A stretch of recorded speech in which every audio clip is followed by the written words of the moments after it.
ಧರ್ಮಸ್ಥಳದಲ್ಲಿ ಹೂತಿಟ್ಟಿದ್ದಾರೆ ಎನ್ನಲಾದ ಶವಗಳ ಉತ್ಖನನ ಕಾರ್ಯ ಈ ಕ್ಷಣಕ್ಕೂ ಕೂಡ ಮುಂದುವರಿತಾ ಇದೆ. ಧರ್ಮಸ್ಥಳ ನೇತ್ರಾವತಿ ತಟದಲ್ಲಿ ಶವಗಳ ಉತ್ಖನನ ಮುಂದುವರೆದಿದೆ. ಅನಾಮಿಕ ಗುರುತಿಸಿದ ಮೊದಲ ಸ್ಥಳದಲ್ಲಿ ಇನ್ನೂ ಯಾವುದೇ ಕಳೆಬರ ಸಿಕ್ಕಿಲ್ಲ. ಗುರುತು ಮಾಡಿದ ಸ್ಥಳದ ಪಕ್ಕನೂ ಸಮಾಧಿಯನ್ನು ಅಗಲಿದ್ದಾರೆ. ಅಲ್ಲ, ಸಮಾಧಿ ಅಂದರೆ ಹೂತಿಟ್ಟಿರೋದು ಜಾಗವನ್ನು ಅಗಲಿದ್ದಾರೆ. ಅಲ್ಲಿ ಏನೂ ಕೂಡ ಕಳೆಬರ ಆಗಲಿ ಏನೂ ಸಿಕ್ಕಿಲ್ಲ. ಮತ್ತಷ್ಟು ಆಳಕ್ಕೆ ಗುಂಡಿಯನ್ನು ತೆಗಿತಾ ಇದ್ದಾರೆ ಕಾರ್ಮಿಕರು. ಆ ಕೆಲಸ ಆಗಬೇಕು. ತೀರ್ಮಾನ ಏನು ಮಾಡಬೇಕು ಅಂತಕ್ಕಂಥದ್ದನ್ನು SIT ಅವ್ರು ತಗೋತಾರಲ್ಲ. ಹಾಗಾಗಿ ಇದು ಇಡೀ ರಾಜ್ಯಕ್ಕೆ, ಇಡೀ ದೇಶದಲ್ಲಿ ಅತ್ಯಂತ ಕುತೂಹಲ ಕೆರಳಿಸಿರ್ತಕ್ಕಂಥ ಪ್ರಕರಣ ಇದಾಗಿದೆ. ಈ ಬಗ್ಗೆ ಮಾತನಾಡೋದಕ್ಕೆ ನಿವೃತ್ತ ಪೊಲೀಸ್ ಅಧಿಕಾರಿ ಉಮೇಶ್ ಅವರು ನಮ್ಮ ಜೊತೆ ಸಂಪರ್ಕದಲ್ಲಿದ್ದಾರೆ. ಸರ್ ನಮಸ್ತೆ, ನಾನು ಅರವಿಂದ್ ಮಾತಾಡ್ತಾ ಇದ್ದೀನಿ. ನಮಸ್ಕಾರ ಅರವಿಂದ್ ಅವರೇ. ಸರ್, ಈ ಧರ್ಮಸ್ಥಳದೆಲ್ಲ ಘಟನಾವಳಿಗಳು ತಮ್ಮ ಗಮನಕ್ಕೆ ಬಂದಿದೆ ಅಂತ ನಾನು ಅನ್ಕೋತೀನಿ. ಖಂಡಿತವಾಗ್ಲೂ ಇವತ್ತು ಇದನ್ನೆಲ್ಲ ತೆಗಿತಾ ಇದ್ದಾರೆ ಸರ್, ಗುಂಡಿ ತೆಗಿತಾ ಇದ್ದಾರೆ, ಏನಾದ್ರು ಕಳೆಬರ ಸಿಗುತ್ತಾ ಅಂತ. ಓಕೆ. ಸೊ ಇಂಥ ಸಂದರ್ಭಗಳಲ್ಲಿ ಒಂದು 13 ಜಾಗ ಗುರುತಿಸಿದ್ದಾರೆ. ಮೊದಲನೇ ಜಾಗ ಅಗಿತಾ ಇದ್ದಾರೆ, ಏನೂ ಸಿಕ್ಕಿಲ್ಲ. ಹೇಗೆ ನಿರ್ಧಾರಗಳು ತಗೋತಾರೆ ಸರ್ SIT ಅವರು ಇಂಥ ಸಂದರ್ಭಗಳಲ್ಲಿ? ಏನಾಗುತ್ತೆ ಅಂದ್ರೆ, ಇದು ಪ್ರಾಥಮಿಕವಾಗಿ ಇವರು ಈ ತರ ಇದೆ ಅಂತ ಗುರುತು ಮಾಡಿದಾಗಲೇ ನನಗೆಲ್ಲೋ ಸಂದೇಹ. ಯಾಕೆಂದ್ರೆ ನಾನೊಬ್ಬ ಆಗಿ ಹೇಳುವಂತದ್ದಾದ್ರೆ, ಇದು ಹೇಗೆ ಐಡೆಂಟಿಫೈ ಮಾಡೋಕ್ ಸಾಧ್ಯ ಆಗ್ತದೆ? ಮನುಷ್ಯನ ನಮ್ದು ಮೆಮೊರಿ ಬಹಳ ಶಾರ್ಟು. ನಾವು ಅನ್ಕೊಂಡಾಗೆ ಭಯಂಕರ ಇಲ್ಲ. ಆಮೇಲೆ ಅದಕ್ಕೆ ಸಂಬಂಧಪಟ್ಟಂತದ್ದು ಅನ್ಕನೆಕ್ಟೆಡ್. ನಮಗ್ ಬಹಳ ಯಾರೋ ವೈಯಕ್ತಿಕವಾಗಿರ್ತಕ್ಕಂಥವ್ರು ಬಹಳ ಹತ್ರದವ್ರು ತಿಳ್ಕೊಂಡಾಗ ಅದು ಬೇರೆ ವಿಚಾರ. ಬಟ್ ಯಾವ್ದೋ ತಗೊಂಡೋಗಿ ಎಲ್ಲೋ ಯಾವ್ದೋ ಸಮಯದಲ್ಲಿ ಯಾವ್ದೋ ಆಕಾರದಲ್ಲಿ ತಗೊಂಡೋಗಿ ಅದನ್ನ ದಫನ್ ಮಾಡ್ಬಿಟ್ಟಿದೀವಿ ಅಂತ ಹೋಗಿ ತೋರಿಸುವಂತ ಈ ಜಾಗದಲ್ಲಿ ಇದೆ ಅಂತ ಹೇಳಿದಾಗ್ಲೇ ಎಲ್ಲೋ ಕಷ್ಟದ ಕೆಲಸ ಅದು. ಅದಾದ್ಮೇಲೆ ಇವಾಗ ಅದು ಸಿಕ್ಕೋ ಸಿಗ್ಲಿಲ್ಲೋ ಎರಡನೇ ಪ್ರಶ್ನೆ. ಅದು ಸಿಗಬೇಕು, ಇವ್ನು ತೋರಿಸಿದ್ದಾನೆ. ಒಂದ್ ವೇಳೆ ಸಿಗ್ಲಿಲ್ಲ, ಫೇಲ್ ಆದ, ಇವನ್ನೆಲ್ಲಾನು ಇದೇ ತರ ಮಾಡ್ತಾನೆ ಅಂತ ಅಂದಾಗ ಏನಾಗುತ್ತೆ, ಇವನ್ ಮೇಲೆ ಕ್ರಮ ಜರುಗಿಸ್ಬಿಡಕ್ ನಾವು ಕ್ರಮ ಜರುಗಿಸ್ಲೇಬೇಕು. ಅಕಸ್ಮಾತ್ ಒಂದ್ ವೇಳೆ ಆಯ್ತು, ಇನ್ನೊಂದು ಅಗದೆ ಬಿಡೋಣಪ್ಪ, ಇನ್ನೊಂದು ನೋಡೋಣ ಈ ಅಲ್ಲಿ ಸಿಗುತ್ತಾ ಅಂತ ಇನ್ನೊಂದ್ಸರಿ ಇನ್ನೊಂದು ಮಾರ್ಕ್ ಮಾಡಿರೋ ಕಡೆ ಪ್ರಯತ್ನ ಪಡ್ಬೋದು. ಒಂದ್ ವೇಳೆ ಈ ತರ ಎಲ್ಲೋ ಸಿಗದೇ ಇದ್ದಾಗ ಅದು ನನ್ನ ಲೆಕ್ಕದಲ್ಲಿ ಇವನ್ ಮೇಲೆ ಬಹಳ ಉಗ್ರವಾದಂತ ಕ್ರಮ ಮತ್ತೆ ಕಾನೂನು ಕೆಳಗಡೆ ಒಳಗ್ ಬಂದ್ಬಿಡ್ತಾನೆ. ಮತ್ತೆ ಯಾಕೆ ಅಂದ್ರೆ ಫ್ಯಾಬ್ರಿಕೇಶನ್ ಆಫ್ ಇದು ಫಾಲ್ಸ್ ಇನ್ಫಾರ್ಮೇಶನ್ ಫರ್ನಿಶ್ ಅಲ್ವಾ, ಪಬ್ಲಿಕ್ ಸರ್ವೆಂಟ್ ಮುಂದೆ ತಪ್ಪಾಗ್ಬಿಡುತ್ತೆ, ಅದು ಮಾಡಬಾರ್ದು. ಆಮೇಲೆ ತಲೆ ಬಗ್ಗೆ ಬೇರೆ ಬಂದ್ಬಿಡುತ್ತೆ. ಇವಾಗ ತಲೆ ಎಲ್ಲಿಂದ ತಗೊಂಡ್ ಬಂದ ಅನ್ಬಿಟ್ಟು ಅಂತ. ತಲೆ ಎಲ್ಲಿಂದ ತಂದ ಅಂದ್ರೆ ಅದ್ರ ಸ್ಕೆಲಿಟನ್ ಆದ್ರೂ ಸಿಗ್ಬೇಕಲ್ಲ, ಬೇರೆ ಯಾವ್ದು ಸಿಗುದು ಬೇಡ. ಇಲ್ಲ ತಲೆ ಏನಾದ್ರು ಯಾರೋ ಬೇರೆ ಕಡೆ ಮನೇಲಿ ಇಟ್ಕೊಂಡಿದ್ನಾ, ಇನ್ಯಾವುದೋ ಎಲ್ಲ ಸಿಕ್ಕ ತಲೆ ಬುರುಡಿ ಏನಾದ್ರು ಸ್ಮಶಾನದಲ್ಲಿ ಇಟ್ಕೊಂಡಿದ್ನಾ, ಹಂಗ ಹೋಗ್ಬಿಡುತ್ತೆ. ಅದಕ್ಕೆ ಅದ್ರ ಸ್ಕೆಲಿಟನ್ ಆದ್ರೂ, ಈ ತಲೆ ತಂದಿರೋ ಸ್ಕೆಲಿಟನ್ ಆದ್ರೂ ಬೇಕಲ್ಲ, ಅದ್ರ DNA ಆದ್ರೂ ಹಾಕ್ಬೇಕಲ್ಲ. ಹೌದೌದು, ಕರೆಕ್ಟ್. ಅದ್ರ DNA ಈಗ ಮಸ್ಟ್ ಬೇರೆ ಯಾವ್ದು ಸಿಕ್ತೋ ಸಿಗ್ಲಿಲ್ಲ ಗೊತ್ತಿಲ್ಲ ನಮ್ಗೆ. ಈ ತಲೆ ತಂದಿದ್ದ ಯಾವ್ದು ನಮ್ಗೆ ಸ್ಕೆಲಿಟನ್ 10 ತೋರ್ಸಪ್ಪ ಫಸ್ಟ್. ಅದ್ರ DNA ಮಾಡೋಣ. ಮನುಷ್ಯ ಎಲ್ಲಿ ಭೂಮಿ ಒಳಗೆ ಇದ್ದಾನೆ, ಎಲ್ಲಿದ್ದಾನೆ, ನೀನ್ ಹೇಳಿದ್ಯಾ ಭೂಮಿ ಒಳಗಡೆ ಕಿತ್ತಾಕಿ ಹೆಣ ತಂದಿದ್ದೀನಿ, ಅಲ್ಲಿಂದ ತಲೆ ತಂದಿದ್ದೀನಿ ಅಂತ ನೀನ್ ಹೇಳಿದ್ಯಲ್ಲ, ಅದನ್ನ ತೋರ್ಸು, ಅದನ್ನ DNA ಕಳ್ಸೋಣ. ಅದಾದ್ಮೇಲೆ ಈಗ ಏನೇ ಮಾಡಿದ್ರು ಯಾವುದೇ ತಗೊಳ್ಳಿ, ಭೂಮಿ ಒಳಗಡೆ ಕಿತ್ತಾಕಿರೋದಿಲ್ಲ, ನಿಮ್ಗೆ ಕಾಸ್ ಆಫ್ ಡೆತ್ ಅದ್ರಲ್ಲಿ ಹೇಳೋಕೆ ಆಗಲ್ಲ, ಸಾಧ್ಯನೇ ಇಲ್ಲ. ಇವತ್ತೇ ಬರ್ಕೊಬಿಡಿ ನೀವು. ಕಾಸ್ ಆಫ್ ಡೆತ್ ಇಲ್ಲ ಅಂದ್ರೆ ಮುಂದೆ ಹೆಂಗೆ ತನಿಖೆಗೆ ಹೋಗ್ತೀರಿ ನೀವು? ಸಾವಿನ ಕಾರಣನೇ ಕಂಡುಹಿಡಿಯಕ್ಕಾಗಲ್ಲ ಅಂತ ತಾವ್ ಹೇಳ್ತೀರಾ? ಯಾರನ್ನ ಅರೆಸ್ಟ್ ಮಾಡ್ತೀರಿ? ಸಾವಿನ ಕಾರಣನೇ ಗೊತ್ತಿಲ್ಲ ಅಂದ್ರೆ ನೀವು ಮನುಷ್ಯನ ನೆಕ್ಸ್ಟ್ ಕೋರ್ಸ್ ಆಫ್ ಆಕ್ಷನ್ ಒಳಗಡೆ ಅವ್ರನ್ನ ಅರೆಸ್ಟ್ ಮಾಡುವಂತದ್ದು ಅಕಸ್ಮಾತ್ ಗೊತ್ತಾದ್ರು ಅಂತ ಇನ್ನೇನೋ 1000 ಹೇಳ್ತಾನೆ, ಅಲ್ಲಿಗೆ ಹೆಂಗ್ ಹೋಗುದು? ಹೋಗಕ್ ಆಗುದೇ ಇಲ್ವಲ್ಲ. ಯಾಕೆಂದ್ರೆ ದೊಡ್ಡ ನಿಮ್ಗೆ ಹಿಮಾಲಯ ಪರ್ವತ ಅಡ್ಡ ಬಂದ್ಬಿಡುತ್ತೆ, ನಿಮ್ಗೆ ಸಾವಿನ ಕಾರಣ ಇಲ್ಲ ಅಂತಂದ್ರೆ ನೀವ್ ಹೆಂಗೆ ಇನ್ನೊಬ್ಬ ಮನುಷ್ಯನ ಮೇಲೆ ಕನ್ಕ್ಲೂಷನ್ ಹೋಗ್ಬಿಡ್ತೀರಿ ಇದ್ರಲ್ಲಿ ತನಿಖೆನಲ್ಲಿ? ಸಾಧ್ಯನೇ ಇಲ್ಲ. ಅದೊಂಥರ ಚೈನಾ. ನನ್ನ ಕುತೂಹಲದ ಒಂದು ಪ್ರಶ್ನೆ ಕೇಳ್ತೀನಿ. ಈಗ ಒಂದ್ ವೇಳೆ ಹುಡುಕ್ಬೇಕಾದ್ರೆ ಎಲ್ಲೋ ಒಂದ್ ಕಡೆ ಒಂದು ಅಸ್ಥಿಪಂಜರ ಸಿಕ್ತು ಅಂತಾನೆ ಅನ್ಕೊಳ್ಳೋಣ. ಅಸ್ಥಿಪಂಜರ ಸಿಕ್ಕಿದ್ರೆ ನೆಕ್ಸ್ಟ್ ಕೋರ್ಸ್ ಆಫ್ ಆಕ್ಷನ್ ಪೊಲೀಸರದ್ದು ಏನಿರುತ್ತೆ ಸರ್? ಅರವಿಂದ್, ಏನಿಲ್ಲ. ಇವಾಗ ನಾವು ಈ ತರ ಕೇಸಸ್ ಮಾಡಿದ್ದೀವಿ, ಇಂಡಿವಿಜುವಲ್ ಕೇಸಸ್. 3 ವರ್ಷ 4 ವರ್ಷ 5 ವರ್ಷ ಊಟ ಹಾಕಿರ್ತಕ್ಕಂಥವು, ಹೊಡೆದ್ಬಿಟ್ಟು ಮರ್ಡರ್ ಮಾಡಿರ್ತಕ್ಕಂಥದ್ದು ಎದ್ದು ಮಾಡಿದೀವಿ, ಬಾಡಿ ತೆಗ್ದಿದೀವಿ, ಐಡೆಂಟಿಫೈ ಮಾಡಿದೀವಿ, ಆಮೇಲೆ ಅದನ್ನ DNA ಮಾಡ್ತಿದೀವಿ, ಅವ್ರ ಸಂಬಂಧಿಕರ ಜೊತೆ ಅವಂದೇ ಅಂತ ಇದು ಮಾಡಿದೀವಿ, ಇದೆಲ್ಲ ಕ್ಯಾಸೆಟ್ ಹಾಕಿ ಇದೆಲ್ಲ ಮಾಡಿದೀವಿ. ಆದ್ರೆ ಈ ಕೇಸಲ್ಲಿ ಇವಾಗ ಅದೇ ಅಂತ ಆಯ್ತು, ಸ್ಕೆಲಿಟನ್ ತೆಗಿತಾರೆ. ಸ್ಕೆಲಿಟನ್ ವಿಕಾರವಾಗಿರ್ತದೆ, ಒಂದೊಂದು ಪೀಸ್ ಬರ್ತವೆ, ಒಂದೊಂದು ರಿಪ್ಸ್ ಬರ್ತವೆ. ಏನು ಒಳಗಡೆ ಮನುಷ್ಯನ ನಾವು ನೋಡ್ತೀವಿ ಸ್ಕೆಲಿಟನ್ ಜವು ತರ ಆ ತರ ಇರಲ್ಲ ಒಳಗಡೆ. ಒಂದ್ ವೇಳೆ ಅದೆಲ್ಲ ಕಂಪ್ಲೀಟ್ ಎಲ್ಲ ಡಿಕಂಪೋಸ್ ಆಗಿದ್ರೆ ಒಂದೊಂದೇ ಮೂಳೆ ಸಿಗ್ತವೆ, 1 ರಿಬ್ಬು 2 ರಿಬ್ಬು 3 ರಿಬ್ಬು ಹಂಗೆ ಎತ್ಕೋಬೇಕು ಮೇಲಕ್ಕೆ ಒಳಗಡೆಯಿಂದ. ಅದನ್ನ ತಗೊಂಡು ಜೋಡಿಸ್ಕೋಬೇಕು ಮನುಷ್ಯನ ಆಕಾರದಲ್ಲಿ. ಎಲ್ಲಾ ಬೋನ್ಗಳು ಬಂದ್ವು, ಎಲ್ಲ ಸಿಕ್ಕದ್ವು ಅಂತ ಹೇಳಿ ಅಂತ ಸ್ವಲ್ಪ ಸ್ವಲ್ಪ ಮಣ್ಣು ತೆಗೆದು ಪೂರ್ತಿ ಮೂಳೆಗಳು ಬಂದು ಅಂತ ಅಂದಾಗ ಒಬ್ಬ ಮನುಷ್ಯನ ಆಕೃತಿನ ನಾವು ಮಾಡ್ಕೊಳ್ತೀವಿ. ಅದ್ರ ಮೇಲೆ ಒಂದು ಫೋಟೋ ವಿಡಿಯೋ ಎಲ್ಲ ಮಾಡ್ತೀವಿ ಅಲ್ಲೇನೆ ಸ್ಪಾಟಲ್ಲೇ ಅದ್ರದ್ದು. ಅದಾದ್ಮೇಲೆ ಅದ್ರ ಮೇಲೆ ಯಾವ್ದಾದ್ರು ಆ ತರದ ಏನಾದ್ರು ಗಾಯಗಳಿದಾವ, ಗಾಯ ಆಗಿದಾವ, ಆತರ ಏನಾರು ಮುರಿದಿದಾವ ಅಂತಾಗ ಹಲವಾರು ಕಾರಣಗಳಿಂದ ಕೆಲವಷ್ಟು ಭೂಮಿ ಒಳಗಾಕಿ ಮೇಲಿಂದ ಏನಾರು ದಪ್ಪದು ಮಣ್ಣಿನ ಗುಡ್ಡೆ ಬಿದ್ರೆ ಮುರಿದೋಗ್ಬಿಡ್ತವೆ ರಿಬ್ಸು. ಹಾ, ಅದು ರಿಬ್ಸು ಈಗ ನಾರ್ಮಲ್ ಆಗಿ ಗೊತ್ತಾಗ್ತಕ್ಕಂದ್ರೆ ಬೇರೆ ಏನಾದ್ರು ಹಾಕಿದಾಗ ದಪ್ಪದು ಮುರಿಯುವಂತ ಸಾಧ್ಯತೆನೂ ಇರ್ತದೆ. ಅದ್ರ ಮೇಲೂ ಒಪಿನಿಯನ್ ಕ್ರಿಯೇಟ್ ಮಾಡೋದು ಕಷ್ಟ. ಈಗ ಒಂದ್ ವೇಳೆ ಮೈಂಡಿಬಲ್ ಅದೇನಾದ್ರು ಅಕಸ್ಮಾತ್ ವಾಡದು ಅದನ್ನೇನಾದ್ರು ಮುಖಾಗಿ ಚೆಟ್ಟು ಬಿಟ್ಟಿದ್ರೆ ಅದು ಕಷ್ಟ. ಬಟ್ ತಲೆ ಹೆಡ್ ಬ್ರೇಕ್ ಆಗೋಗ್ಬಿಟ್ಟಿದೆ ಅಂತ ಅಂದ್ರೆ ಆ ತರ ತಲೆ ಮೇಲೆ ಅಷ್ಟು ದಪ್ಪ ಮಣ್ಣು ಬಿಡ್ತು ಬಿದ್ದುಬಿಟ್ಟು ಅದು ಹೆಂಗೆ ಒಡೆದೋಗ್ಬಿಡ್ತದೆ ತಲೆ ಬುರುಡೆ ಅನ್ನುವಂಥದ್ದನ್ನ ನಾವು ಅದನ್ನ ಆ ಕಡೆ ಈ ಕಡೆ ಮಾತಾಡ್ಬೋದು. ಬಟ್ ಇದರಲ್ಲಿ ನಿಮ್ಗೆ ಸಿಕ್ಕುವಂಥದ್ದೇ ಅಸ್ಥಿಪಂಜರ ಆದಾಗ ಅದ್ರಲ್ಲಿ ಏನು ಕಂಡು ಬಂದಿಲ್ಲ ಅದು ಅಂತ ಅಂದಾಗ ನೀವು ಅದನ್ನ ಗಂಡೋ ಹೆಣ್ಣೋ ಅಂತ ಕೇಳ್ಕೋಬಹುದು.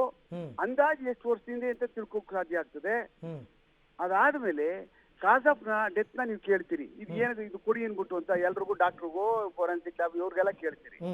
ಎಂದು ಯಾವತ್ತೂ ಅದು ಕಾಸ್ ಆಫ್ ಡೆತ್ ನ ಈ ತರ ಕೇಸ್ಗಳಲ್ಲಿ ಇತಿಹಾಸದಲ್ಲಿ ಬಂದಿದ್ದೇ ಇಲ್ಲ. ಬಂದಿಲ್ಲ ಅಂತಲ್ಲ, ಬೇರೆ ಕಾರಣಗಳಿಂದ ಪಾಯ್ಸನ್ ಕೊಟ್ಟು ಸಾಯಿಸಿರ್ತಕ್ಕಂಥವು ಕೆಲವಷ್ಟು ಮ್ಯಾಂಡಿಬಲ್ ಇಂದ ಕಲೆಕ್ಟ್ ಮಾಡ್ತಾರೆ, ಕೆಲವಷ್ಟು ಏರ್ಗಳಿಂದ ಸಿಗುತ್ತದು. ಆ ತರ ಆದ್ರೆ ಅದನ್ನ ಏರ್ ಸಿಕ್ಕಿದ್ರೆ ಏರಿಂದ DNA ಮಾಡಿ ಅದು ಪಾಯ್ಸನ್ ಆಗಿದೆಯಾ ಅಂತ ಅನ್ನುವಂತ ಡಿಪಾಸಿಟ್ ಆಗಿದೆಯಾ ಅಂತ ಅನ್ನುವಂಥ ಪತ್ತೆ ಮಾಡಿರ್ತಕ್ಕಂಥ ಕೇಸಸ್ಗಳಿದಾವೆ. ಆದ್ರೆ ಬೇರೆ ತರದಲ್ಲಿ ಇಂಜುರಿಗಳಾಗಿ ಅವನೇನಾರು ಸಾಯಿಸಿದ್ದಾರೆ ಅಂತ ಸತ್ತೋಗ್ಸೋದು ಅಂದಾಗ ನಿಮ್ಗೆ ಯಾವ ಕಾರಣಕ್ಕೂ ಕಷ್ಟದ ಕೆಲಸ ಸಾಧ್ಯನೇ ಇಲ್ಲ. ನಮ್ಗೆ ಬಾಡಿ ನೀರಲ್ಲಿ ಬಿದ್ದು ಒಂದು 5-6 ದಿವಸ ಚೆನ್ನಾಗಿ ಕೊಳ್ತೋಗ್ಬಿಟ್ಟು ಹುಳ ಬಿದ್ದಿರೋದಕ್ಕೆ ನೀವು ಒಪಿನಿಯನ್ ಕೊಡಿ ಕಾಸ್ ಆಫ್ ಡೆತ್ ಕೊಡಿ ಅಂತ ಕೇಳಿದ್ರೆ ಆಗಲ್ಲ. ಕಾಸ್ ಆಫ್ ಡೆತ್ ಕೊಡೋದಕ್ಕೆ ಬಾಡಿ ಇಂಟ್ಯಾಕ್ಟ್ ಇರ್ತದೆ, ಮೆಗಾಟ್ಸ್ ಬಂದಿರ್ತವೆ, ಕಾಸ್ ಆಫ್ ಡೆತ್ ಕೊಡಕ್ ಆಗುದಿಲ್ಲ ಅಂತಾರವ್ರು. ಅವಾಗ ನಮಗೆ ಅದನ್ನ ಮತ್ತೆ ಫರ್ದರ್ ಪೆಥಾಲಜಿ ಮತ್ತೆ ಬೇರೆ ಬೇರೆ ರಿಪೋರ್ಟ್ ಕಳ್ಸಿಕೊಡ್ತೀವಿ ನಾವು ಅಲ್ಲಿಗೆ. ಅಲ್ಲೂ ಸಹ ಕಾಸ್ ಆಫ್ ಡೆತ್ ಇಲ್ಲದೆ ಬರ್ತದೆ ನಮ್ಗೆ. ಅದರಲ್ಲಿ ನಾವು ಸರ್ಕಮ್ಸ್ಟೆನ್ಷಿಯಲ್ ಎವಿಡೆನ್ಸ್ ಒಳಗಡೆ ಚಾರ್ಜ್ ಶೀಟ್ ಹಾಕ್ತೀವಿ ನಾವು ಅಂತ ಕೇಸ್ಗಳಲ್ಲಿ. ಇವ್ರು ಹೇಳಿರ್ತಾರೆ, ಮತ್ತೆ ಅದು ಪೂರ್ವಕವಾದಂತ ಐ ವಿಟ್ನೆಸ್ ಅವರು ಇವ್ರು ಇರ್ತಾರೆ, ಮತ್ತೆ ಅದಕ್ಕೆ ಸಂಬಂಧಪಟ್ಟಂತ ರಿಲೇಟೆಡ್ ವಿಟ್ನೆಸಸ್ ಗಳ ಮೇಲೆ ನಾವು ಚಾರ್ಜ್ ಶೀಟ್ ಹಾಕ್ಬಿಡ್ತೀವಿ. ಆದ್ರೂ ಅದು ಕೋರ್ಟ್ ಒಳಗಡೆ ಸಿಕ್ಕಾಬಟ್ಟೆ ನಮ್ಮನ್ನ ಹಾಕೊಂಡು ಹರಿತಾರೆ ಬಾಕ್ಸ್ ಅಲ್ಲಿ ನಿಲ್ಸ್ಕೊಂಡು.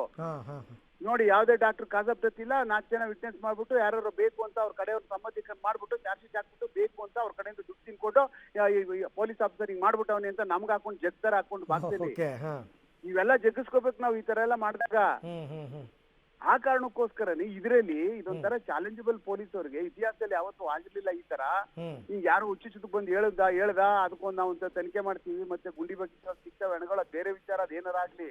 ಬಟ್ ಪೊಲೀಸ್ ಅವ್ರು ಕ್ರಮಬದ್ಧವಾಗಿ ಮಾಡ್ಬೇಕಲ್ಲ. ನಾಳೆ ದಿವಸ ಹಲವಾರು ಕೋರ್ಟ್ಗಳಿದಾವಲ್ಲ, ಅಪೆಕ್ಸ್ ಕೋರ್ಟ್ಗಳು ನಮ್ಗೆ ಮಾಡ್ತಾರಲ್ಲ, ತಪ್ಪು ಮಾಡುವಂಗೆ ಇಲ್ವಲ್ಲ, ತಪ್ಪು ಮಾಡಿದ್ರೆ ಸಿಗಾಕೋತೀವಿ ನಾವು. ಆ ಕಾರಣಕ್ಕೆ ಒಂದು FSL ರಿಪೋರ್ಟ್ ನಲ್ಲಿ ಆ ಡೆಡ್ ಬಾಡಿ ಎಷ್ಟು ವರ್ಷಗಳ ಹಿಂದೆ ಮೃತಪಟ್ಟಿರೋದು ಅಂತ ಏನಾದ್ರು ಗೊತ್ತಾಗುತ್ತೆ ಸರ್? ಕರಾರುವಕ್ಕಾಗಿ ಯಾರು ಹೇಳಕ್ ಸಾಧ್ಯನೇ ಇಲ್ಲ.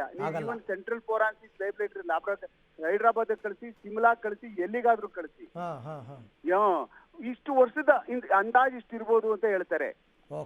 ಇಷ್ಟು ವರ್ಷ ಆಗಿರ್ಬೋದು ಅನ್ಬಿಟ್ಟು ಅಂತ ಅಂದಾಜು. ಅದ್ರ ಮೇಲೆ ಹೇಳಕ್ ಆಗಲ್ಲ. ಯಾಕೆಂತಂದ್ರೆ ಅದನ್ನ ಮತ್ತೆ ಅದನ್ನ ಏನ್ ಸೈಡ್ ಟೆಸ್ಟ್ ಇದ್ ಮಾಡ್ತೀವಿ, ಏನೇನೋ ಸಿಕ್ಕಾಪಟ್ಟೆ ಅದಕ್ಕೆ ಪರೀಕ್ಷೆಗಳಿದಾವೆ ಅಲ್ಲಿ. ಅದರಿಂದ ಇಷ್ಟೇ ಒಂದು ನಿಗದಿಯಾಗಿ ಹೇಳಕ್ ಆಗುದಿಲ್ಲ. ಸ್ವಲ್ಪ ಹೇಳ್ತಾರೆ, ಆದ್ರೆ ಕಾಸ್ ಆಫ್ ಡೆತ್ ಅಂತೂ ಹೇಳುದೇ ಇಲ್ಲ. ಅಲ್ಲಿಗೆ ನೀವ್ ಹೇಳೋ ಪ್ರಕಾರ ಒಂದು ವೇಳೆ ಅಸ್ಥಿ ಪಂಜರ ಸಿಕ್ಕಿದ್ರೂ ಕೂಡ ಸಾವಿನ ಕಾರಣನ ಕಂಡಿಡಿಯದೆ ದೊಡ್ಡ ಸವಾಲು ಆಗದೇ ಇಲ್ಲ ಅಂತ. ಆಗುದೇ ಇಲ್ಲ, ಸಾಧ್ಯನೇ ಇಲ್ಲ ಯಾವ ಕಾರಣಕ್ಕೂ. ಅದರಿಂದ ಯಾವಾಗ ಸಾವಿನ ಕಾರಣ ಗೊತ್ತಾಗಲ್ವೋ, ಯಾಕೆ ಅದಾದ್ಮೇಲೆ ನಾವೇನು ಯಾಕೆ ಮಾಡೋಕ್ಕಾಗಲ್ಲ ಅಂತಂದ್ರೆ, ಇವನನ್ನ ಅಕಸ್ಮಾತ್ ಸಿಕ್ತು ಅಂದಾಗ ಯಾರಪ್ಪ ಇದ್ರು, ಯಾರು ಹೊಡೆದ್ರು, ನೀನ್ ಅಲ್ಲಿಂದ ಬಾಡಿ ತಗೊಂಡ್ ಬಂದೆ, ಹೊಡೆದವ್ರು ಯಾರ್ಯಾರು, ಎಲ್ಲಿ ನಿಂತಿದ್ರು, ನೋಡ್ದವ್ರು ಯಾರು, ಇದೊಂದ್ ಬಾಡಿನ ನೀನ್ ಒಬ್ಬನೇ ಒತ್ಕೊಂಡ್ ಹೋಗಕ್ಕಾಗುತ್ತಾ ಒಬ್ಬನೇ ಬಾಡಿನ ಅಲ್ಲಿಗೆ? ಅದೇ 100 ಶವಗಳು ಅಂದಾಗ್ಲೇ ಅದೇ ಅನುಮಾನ ಬಂತು. ಅಲ್ಲ, ಒಬ್ಬನೇ ಬಾಡಿ ಹೆಂಗ್ ಒತ್ಕೊಬತ್ತೇನೆ, ನಿನ್ ಜೊತೆ ಇನ್ಯಾರಿದ್ರು ಬಾಡಿ ಒತ್ಕೊಬರೋಕೆ? ಅದು ಬೇಕಲ್ಲ ಪ್ರಶ್ನೆ. ಕರೆಕ್ಟ್. ಇವ್ನ ಹೆಂಗ್ ಗೊತ್ತೋಗ್ಬಿಡ್ತಾನೆ? ಇವ್ನೇನ್ ತ್ರಿವಿಕ್ರಮನೆ ಹೆಗಲ ಮೇಲೆ ಹೊತ್ಕೊಂಡ್ಬಿಡ್ಬಿಡಕ್ಕೆ ಸಾಧ್ಯ ಇಲ್ಲ. ಯಾರು ಹೆಗಲ ಮೇಲೆ ಹಂಗ್ ಬಾಡಿ ಹೊತ್ಕೊಂಡು ಹೋಗುದೇ ಇಲ್ಲ. ಯಾವ್ದಾದ್ರು ಎತ್ತಾಕೊಂಡು 2-3 ಜನ ಸೇರ್ಕೊಂಡು, ಇಲ್ಲ ಅವ್ರ ಗಾಡಿ ಇತ್ತೋ ಗಾಡಿಗೆ ಹಾಕೊಂಡು, ಆ ಗಾಡಿ ಎಣ ಹೊಡಿಯುವಂತ ಗಾಡಿ ಆಗಿರ್ಬೇಕು, ಅಲ್ಲಿ ಲೋಕಲ್ ಅವ್ರಿಗೆಲ್ಲ ಗೊತ್ತಿರ್ಬೇಕು ಆ ಗಾಡಿ ಹೌದು ಎಣ ಹೊಡಿ ಗಾಡಿ ಇದು ಅಂದ್ಬಿಟ್ಟು ಅಂತ. ಇದೆಲ್ಲ ಬಹಳ ಏನೋ ಒಂದ್ ಬೀದಿನಲ್ಲ ನಾಯಿ ಇರ್ತಾವ ನೋಡಿ, ಊರವ್ರಿಗೆಲ್ಲ ಗೊತ್ತಿರ್ತದೆ ಬೀದಿ ನಾಯಿ ಅಂತ, ಆ ತರ ಗೊತ್ತಾಗ್ಬಿಡ್ತಾರೆ. ಅಷ್ಟು ಚಿರಪರಿಚಿತರು, ಅಷ್ಟು ಎಲ್ರಿಗೂ ಗೊತ್ತಿರ್ತಾರೆ ಈ ತರ ಕೆಲಸ ಮಾಡ್ತಕ್ಕಂಥವ್ರು. ಅದು ಬಹಳ ಒಳ್ಳೆ ಕೆಲಸ ಅಲ್ವಾ? ಆ ಕಾರಣಕ್ಕೆ ಅವನ್ನ ಬಹಳ ಗೌರವನು ಕೊಡ್ತಾರೆ. ಎಲ್ರು ಓದ್ ಕಡೆ ಕೂರ್ತಾರೆ, ಟೀ ಕೊಡ್ತಾರೆ, ಕಾಫಿ ಕೊಡ್ತಾರೆ, ತಿಂಡಿ ಕೊಡ್ತಾರೆ ಅವನಿಗೆ. ಇವರುಗಳೆಲ್ಲ ಎಲ್ಲಿ ಹಾಗಾದ್ರೆ ಅಂತ ಅಲ್ವಾ ಸರ್?